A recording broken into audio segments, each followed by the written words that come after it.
Hello and welcome to episode 34 of the Brew from the Bothy podcast. My name is Fay and you are very welcome to come and join me. Hopefully you have a brew in hand, and I know lots of you do because you tell me that you come and you sit down, you have a little tea or a coffee or something nice, and you sit down for half an hour and have a little crafting session with me, which fills me with joy. That's exactly what I do this for. So welcome to episode 34.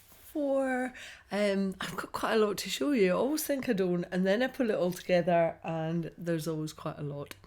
Also to say that my voice is slightly cracking. I worked the weekend at the John Arbon Mill Open weekend, so I'm going to try and keep it to the half an hour, and I'm also going to try and keep my voice. So let's start with what I'm wearing. This is a knitted top. It's called the Achillea top.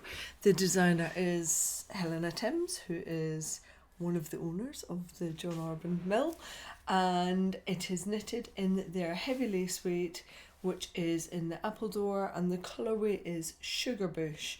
Now, this was a mill special a few years back, maybe in 2022, but they're going to bring it back. They've got new shades coming in the autumn, and Sugar Bush is one of the ones that's coming back, and I think Helena confirmed that it's keeping that name. So it's the same back and front, little bit of shoulder shaping, and I had this on at the weekend and there was a lot of love for it, so I thought I will wear it again. Now, in Helena's original design she does it in two colours, and I wanted it just in one colour, and I loved doing the lace weight on it, the lace work on it, and I told you last week that I wear these kind of tops under little silky tops, and that's what I've got on, and you can see how easily that is just shifting around my body because I've got that satin shininess underneath, and it makes it really comfy to wear. So Achillea top by Helena Timms. I'll pop a link to it below, and it's in John Arbon Appledore lace weight Sugar Bush, but it's coming later this year. But they do have lots of other colours, and they have launched another lace weight yarn which is in their Seafarer range, and I felt an Achillea top in that at the weekend. And that if you want something that's not just quite as rustic as Appledore, the Seafarer, because it's got some silk in it, there was a marked difference between the two versions, between my version and the one with the silk in it. So if you fancy something even more luxurious, then the one with the silk in it would do as well. But perfect top for today. It is throwing it down outside. Well, not throwing, that's unfair. It's raining and there's brilliant sunshine, but it's only about 14 degrees, so it's one of those days where you think it's lovely and warm outside. It really isn't. It's a little bit chilly, so this is just going to keep me nice and toasty, but cool enough in my underarms, and yeah, it's a perfect top for this kind of a day, and I need to wear more of this colour, I think. So that is what I'm wearing. Let me now share with you what is on my hook, because there are a couple of things. First of all, I'll show you the little bit of shawl that I got cracking with last night in said Seafarer lace weight yarn. So this is it here. The colourway is called Hydra because all of the Seafarer colourways are based on mystical sea creatures. Can you see there's a little blip of silk in there? So the colours aren't completely drenched. You can see hints of lace in there, you can see the sheen on it, and that's what the silk is bringing to the party with this yarn. I am making up a new sample of my Omni shawl in a heavy lace weight because the one that I did have in the pattern is no longer available, so I wanted to do a little refresh on it, and this is where I got to last night. And I partly started this because we've got to go somewhere during this week and I need a travel project, so this is going to be my travel project. I find that taking something that I can pick up and put down particularly easy because we're going to be with other people, and it means that I can put stuff down, know my place, because this is such an easy repeat to do. So if you're interested, this is my Omni shawl. This is one of the ones that just had a glow up recently, but I'm gonna try and fly through that in the next week or so that I've got that sample done, and then I can move on to, like, not that this isn't treat crochet, but some treat crochet for me that isn't for the business. So that is on its way. Really enjoying using the heavy lace weight.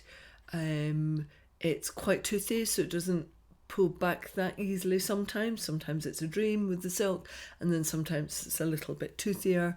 But reality is it's my pattern and I shouldn't be pulling back that much. But when something juicy happens on the TV, that's where my issue lies, when I end up watching the TV rather than what I'm crocheting. The next thing that is on my hook, I've made really good progress with this over the last couple of weeks. I think I had just started the very beginning of it when I showed it to you last time. Let me just make sure I'm not going to undo any stitches. But this is my Stormy rainbow blanket, which I'm doing in just 2 contrast colours for the stripes rather than going with full stripes. It's an absolute whopper of a blanket because I'm doing the same number of stitches as I've done for the 4-ply version, but I'm just doing it in Drops Karisma, which is pretty much I think they call it a DK, but I would say it's an Arbon. It's coming in at 200 meters per 100 grams, and it's sold in 50-gram balls. So this is well on its way. I've got, by the time I've done my next tealy petrol coloured stripe, I am more than a quarter of the way through this, and this has to be done for Christmas. Now originally, it's all about the pink today. Originally I was really concerned that this petrol colour wasn't enough of a contrast, and I seriously considered not using it and they've got more of a jadey green colour, and I considered buying more of that, and then I thought, nope, I don't want to, for 2 reasons. One, I don't want to spend more money on yarn for this project, because then that would leave me with 6 balls, 300 grams of this colour that I don't really have a project plan for. But also, this is for my best friend Jenny, and she suffers really badly with migraines, and one of the things that affects her most is colour stripes, and if the sequencing is really pronounced. So actually what this colour is doing, because it's not that great a contrast between the blue and the petrol, is actually letting it sit back a bit. So because I know Jenny and I know her migraines well and what sets her off, like I don't wear stripy tops when I'm in her company. I never pack anything with a very pronounced stripe, like navy and white really affects her. So I know that this not being such high contrast and only the pink, that this banding is far enough away that it won't affect her. But had I actually gone for a brighter stripe on this petrol, it might have affected her. So that's another reason why I made the decision to keep it. And now that I'm seeing it in daylight rather than at night, I really quite like the stripes. I've only really been working on this at night, so I actually really like it. The fact that it's not like in your face and the pink gets to dominate a little bit. So yeah, I'm pretty pleased with that. I'm gonna keep on trucking. I did have to order more yarn because I just wasn't sure how much I was going to need. So I had to get another 7 balls of this one, which is called Petrol Cerice. This is one which is the mixed blend, and I needed to get another 2 balls of the petrol and 2 balls of the cerise. So it's going to be a whopper blanket.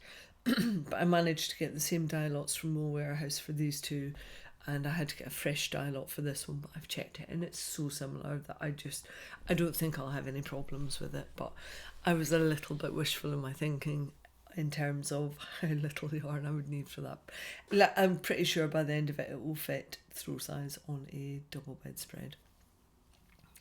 So that's where I'm up to with the pared back version of the Stormy Rainbow blanket. So let me show you what is kind of off my hooks.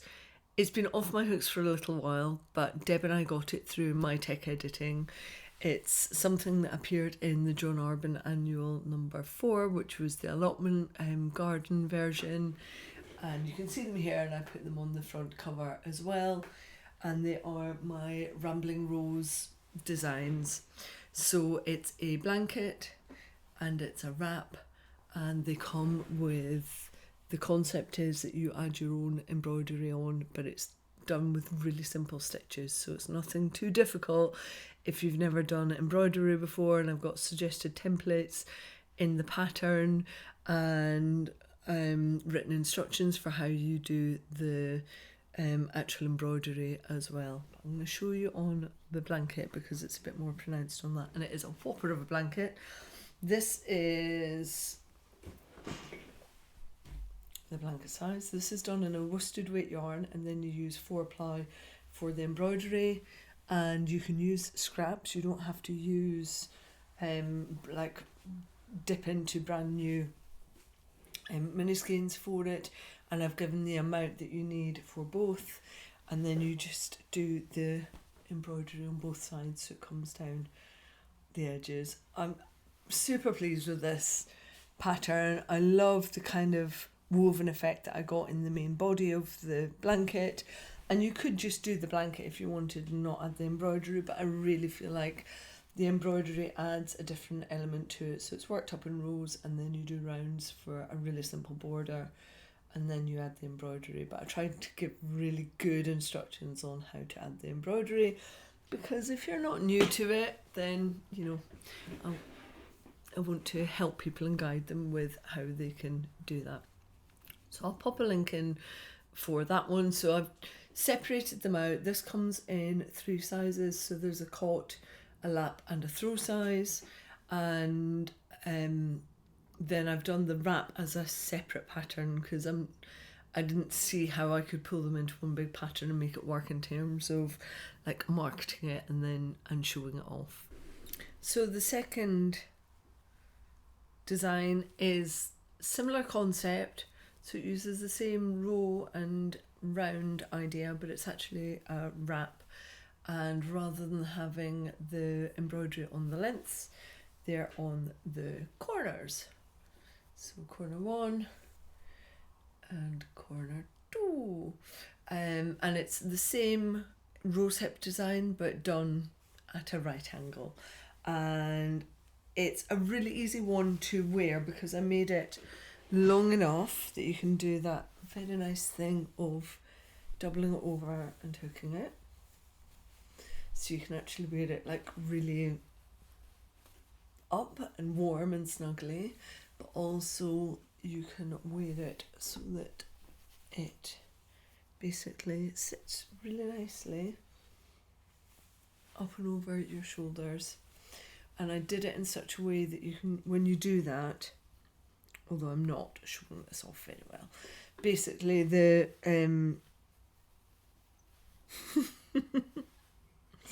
come on Faye, the embroideries match. There we go. I've done it in such a way that the embroideries match off with each other basically, so you get that nice doubled look down the panel of if you were wearing it with a jacket or something. Also, it's long enough that you can properly wear it as a stole as well, which means then you get the panel design coming down the back. I'm not showing this off very well, so I will pop some much nicer photos from the actual photo shoot to show you how the Rambling Rose wrap looks. But Rambling Rose blanket, Rambling Rose wrap are both now up on my website, and I'll pop some links below in case you fancy making one. The wrap comes in one size only because like I didn't need to make more versions of this, but I love the drape that you get from this. It's made with Devonia 4-ply. The blanket was made with Yarnadelic worsted. Yarnadelic is my favourite ever. It's my desert island yarn, but Devonia is probably, I think, the one in their range that gives the most drape. So these are now alive all. let's move on to some knitting.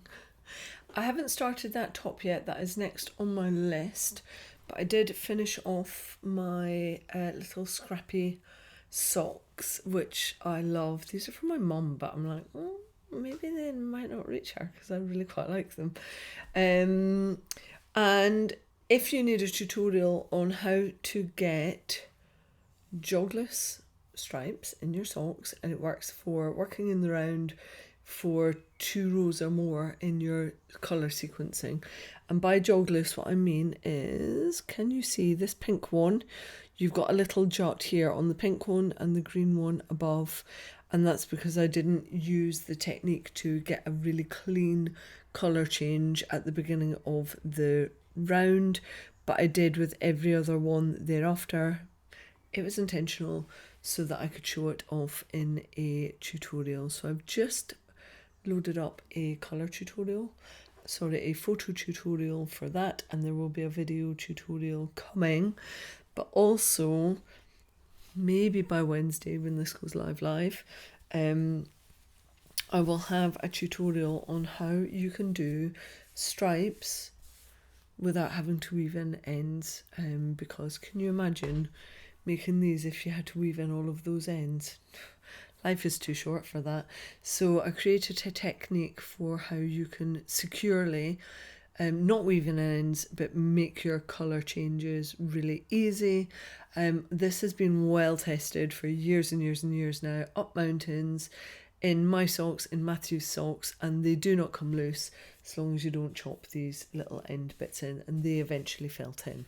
So I will attempt to get this blog post up as well, and I'll link it down below if I do, but it will also be linked through on the jogless colour stripe tutorial. So I was using up just little scraps I had left over from a shawl that I'd made for my mum, and I also wanted to show you, because I actually ran out of the green and I ran out of the yellow, and I think this is a point worth noting, because if you run out of a colour of hand-dyed yarn, you might actually be able to get a very similar colour from another yarn dyer, because sometimes some yarn dyers aren't you can get like off-the-shelf colours for yarn dyeing. You don't have to actually blend your own, and you can see I managed to go to my stash. The first 3 rows of the screen stripe are the Susan Crawford one. The next 2 were a different yarn dyer, and they're very similar. They seem to just be at different concentrates, but it's essentially the same colour. And then if we look again, this sock was my original sock, and I went to my stash and I went to go and get a different colour because I ran out for my 2 stripes at the top of this sock and for my toe. And honestly, you would not know that they were from 2 different yarn dyers. So if you run out of a yarn, I would honestly suggest taking to the internet or going to a yarn show, because there's a reasonable chance that you will be able to get the exact same colour from a different hand dyer if you can't get it from the original yarn dyer. I didn't want to go and buy another mini skein, and so I happened to just have some in my stash anyway, which was helpful. But yeah, just a point that you might think that only one yarn dyer does a certain colour. It's not the truth. My friend was working on a bright green cardigan, and some might call it an emerald green cardigan, and she needed one more skein, and the yarn dyer that she'd originally bought it from either wasn't operating anymore or didn't do that colour. She was able to go to another yarn dyer and get the exact same colour at the exact same colour concentration and finish off her cardigan, and honestly you wouldn't have a clue that it was from 2 separate yarn dyers. So if you run out, look around, because it might not be project lost. You might be able to find something that's an exact match or close enough so that it will work for you. But little shorty socks, these are kind of roughly based on my Mini Mania sock pattern, which I think I'm going to put up as a free pattern on my blog eventually. I'll let you know when that happens. I want to do a new version of them and maybe photograph that for the blog. but I will eventually put them up as a freebie pattern because they're a great one to learn from for doing stripes and bits and pieces. So they got finished, and that's my only knitted finish, but I wanted to also show you back to my twist cardigan, not to show this off again for any other reason other than there were a couple of bits that I forgot to tell you about last time round, and that is I wanted to show you the bind off that I did on this, because I think there's like a bit of a move towards fancier and fancier bind offs, and I was going to do an Italian sewn bind off for this, but that would have been for the rib at the bottom and for the collar all the way around, and a sewn bind off takes a long time. It looks beautiful and it's got like the right amount of stretch to it, but it would have taken me hours. I mean, it was hundreds of stitches. It would have taken me hours. And instead my friend Sam gave me a little hack, which I didn't know, which is just to do a standard bind off but move up a needle size somewhere between like maybe 0.5 to 1 millimeter difference in needle size and change over both needles. I actually only went up 0.75 mil, so the main body was knitted on a 3.75, and I moved up to a 4.5 millimeter for the bind off. And what I'm hoping I can show you, can you see the length of it? This is the ribbing at the waist. It's not puckering at all, so it's not pulling it in, so when I wear it, it drops really nicely. But also it's not fluting, because sometimes if you put a stretchy bind off on it, it can be too stretchy and it creates this wave effect across your ribbing, and that is not what this did. So it's a standard bind off, but I just went up 0.75 mil of a needle on both needles, and it worked a treat. And the other thing that I wanted to show you with this cardigan, I wasn't really happy with the gap that I had when I went from the ribbing at the bottom to picking up the ball band. I had this kind of wedge shape that had formed on that corner piece down here, and I said I was going to do duplicate stitch on it to try and mimic it and create what would look like an extra rib down that piece. I tried to duplicate stitch it. It looked shocking. It was so bad, and so I came up with a different concept, and it just shows you sometimes crochet is there to save the day. I'm going to try and show you this and point to it at the same time, which is quite difficult. So this row here that I've added in here, which look like knit stitches, it's actually surface crochet. So basically all I'm doing is I'm keeping the yarn to the bottom, and I'm keeping my hook on the right side of the fabric, and I'm doing slip stitch crochets. And if you do that, you can do it in the right direction, and it looks just like a rib of knitted stitches. So I've done that on both sides, and whilst it's still not like the perfection that I would normally seek, I think it looks better than just having that big wedge of a gap that I had down there. And to an untrained eye, I don't think you would know at all that is what I've done. So a yay for crochet coming and saving the day yet again with knitting. I think sometimes the flexibility of what you can do with crochet really can be used towards finessing a knitted project, or to creating like issues that you have with a knitted project. So yeah, I thought I would just show you those two things. I wore this also at the John Arbon weekend, and it also got a lot of love. So Twist Cardigan by Amber Brown. They are the kind of ways that I've finessed that project and made it easier on myself. I think that is it for the knitty bits. I told you that I got some more Drops Karisma in, but you have already seen that. And then on my way back from Devon, look at this beautiful basket that I bought. Isn't it gorgeous? I got this at the open weekend. I love the branch. This is going to be used for a lot of my like blanket photography and bits and pieces because I just love it. But I stopped in at Gloucester Services and I picked myself up 3 more balls of the yarn that they are selling, because I worked out what I'm going to do with it. I'd already bought 2 balls on my way down from Edinburgh when I went to their TB services, the one in Cumbria, and I am going to use 500 grams of it. It's a heavy-ish 4-ply coming in at 350 metres per 100 grams, and it's completely British, but it's £6 for 100 grams, which is just such a ridiculous price point, and I love this colour. It's a proper rusty orangey colour. It's probably reading a little bit red. If it was as red as it shows on screen, I wouldn't have bought it. It's actually orange. I made for Murit magazine probably a couple of years back now.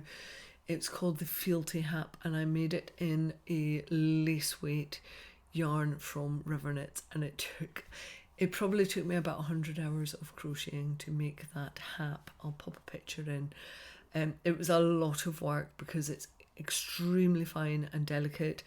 It was done with a twisted Shetland roving yarn, really delicate, really beautiful, but it took me forever. I've got photos of me on holiday having to crochet on this thing. I was in Portugal going up a cable car, but I was still crocheting on it because it just took so much longer than I expected. So for ages I have wanted to make a 4-ply version. The original is in an undyed Shetland grey. It's really beautiful. I'm very proud of it.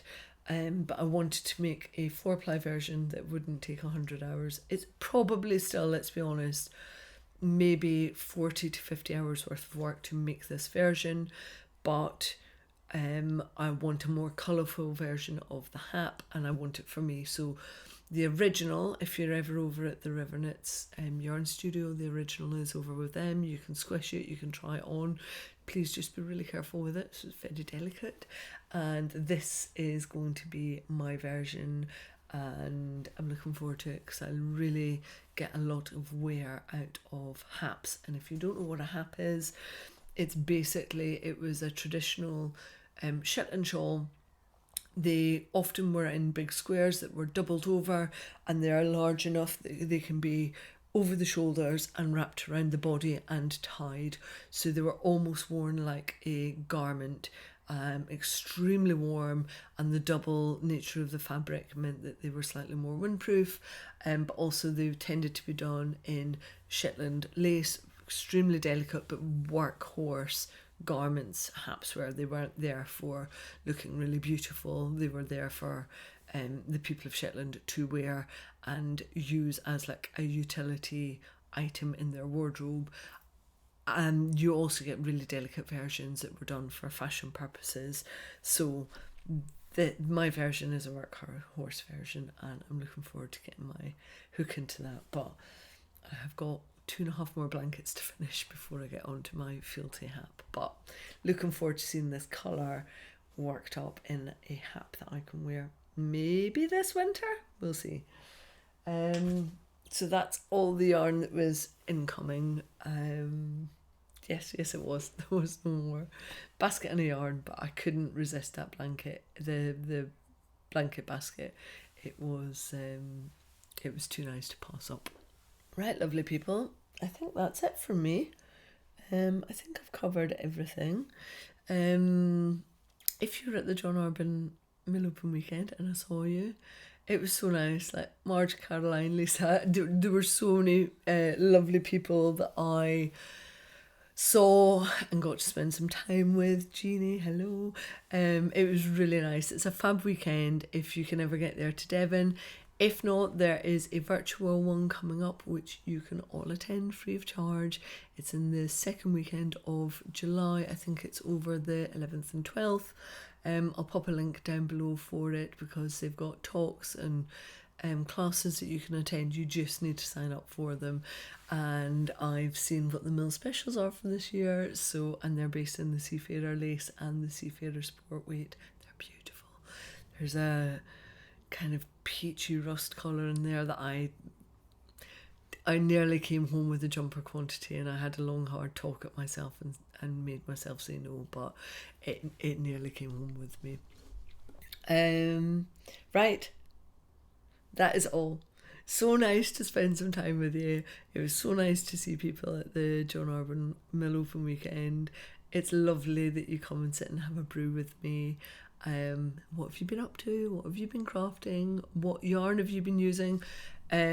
Two of you last month shared with me that you were using Drops Bell, which looks like a really interesting yarn construction. So do feedback on. I'd love to know how you're getting on with that, because it looks really splitty, but maybe it won't be and you're loving using it. I genuinely go and look at the stuff that you show me and tell me that you're working on. Somebody else was working on an amazing dragon scarf for cousins. Like, I love to see what you're working on, so please do keep on sharing that with me, and let me know if you've got any questions about any of the stuff I've talked about today. I will happily answer them for you. Right, I'm off because I've got a design day with my friend over at Trentham. We're going to go and talk crochet and sit and work on designs all day. Lovely to have some time with you. Thank you. I am waving.